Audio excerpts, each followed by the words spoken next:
Someone once said that if you tilted the country, all the loose marbles come to LA. It's just a lot of interesting things here, and you do have this sense, and maybe it's a false sense, but I got it when I came here as a newspaper reporter, and I worked the night beat covering cops and crime.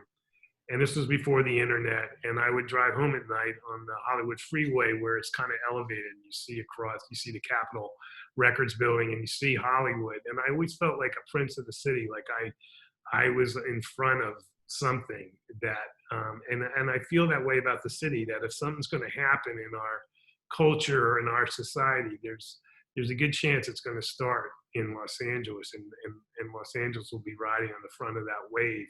And that's really intoxicating to writers and creative people. And that's why I think it draws people.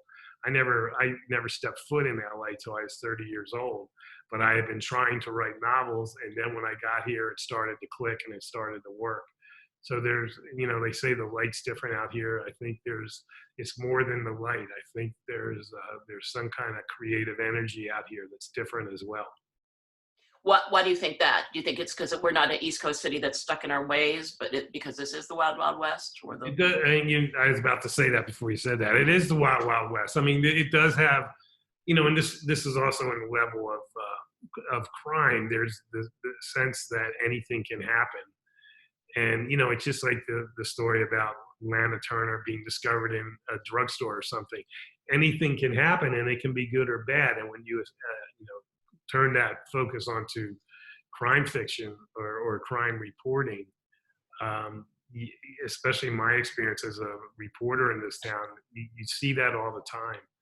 And then you carry that in some of the stories I just told, the luck of how some things have dropped into my lap that have been, very fortuitous.